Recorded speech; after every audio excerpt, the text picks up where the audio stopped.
The movement to defund the police is gaining significant support across America, including from elected leaders, as protests over the killing of George Floyd sweep the nation.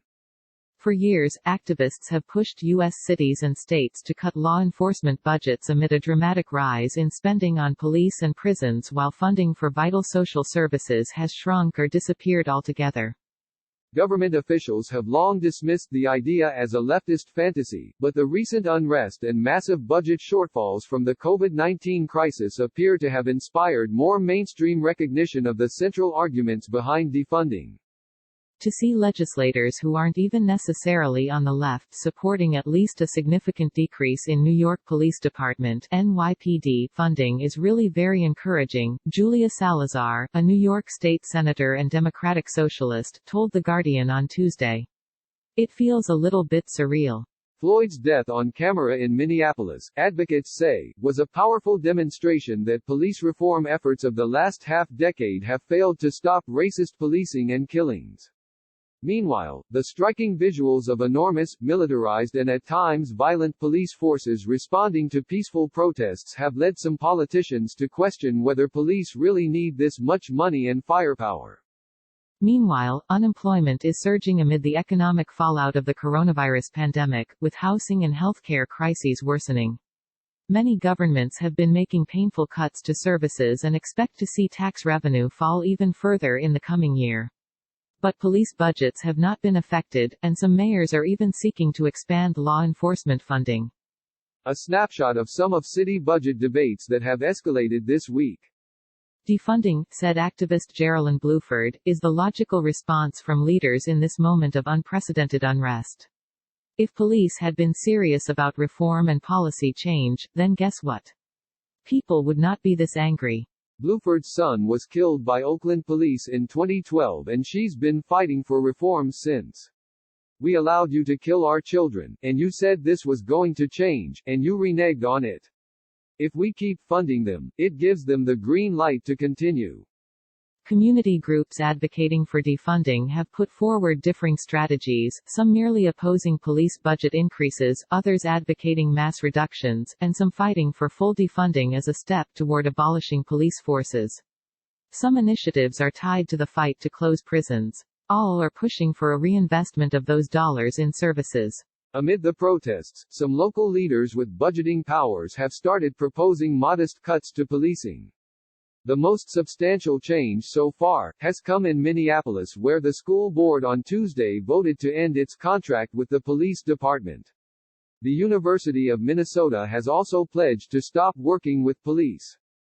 People have been fighting for years to get cops out of schools, and now it's happening overnight, said Tony Williams, a member of MPD 150, an abolition group whose literature on building a police-free future has spread on social media in recent days.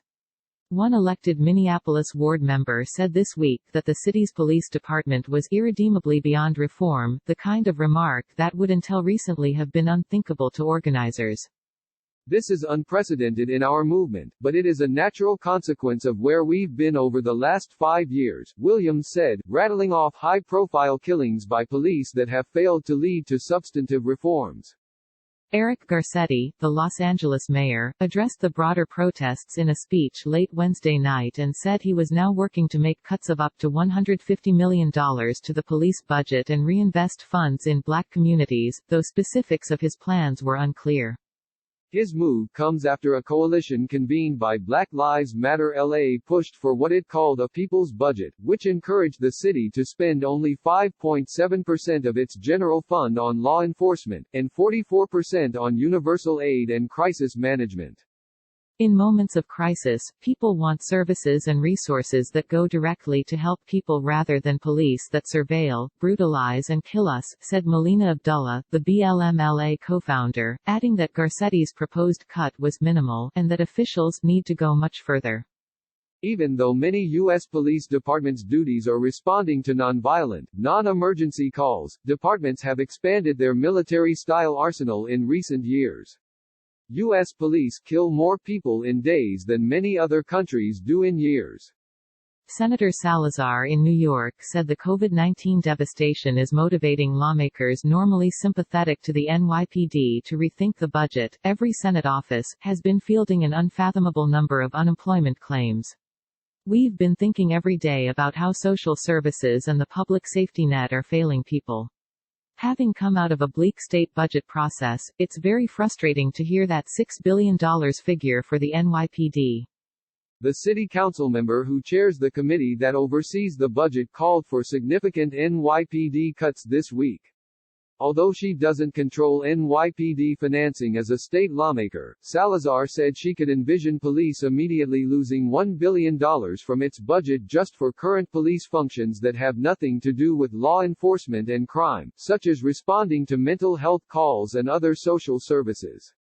Kamau Walton, a Philadelphia-based member of Critical Resistance, a long-running U.S. abolition group, said the absurdity of increased police spending in this moment was visible to many.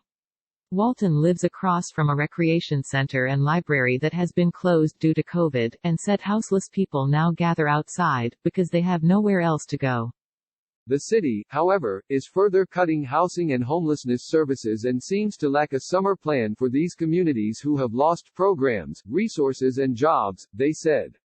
At a drop of a dime, they can find money for uber-militarized tanks and fly helicopters all over the city and shoot rubber bullets, but we can't put people in houses.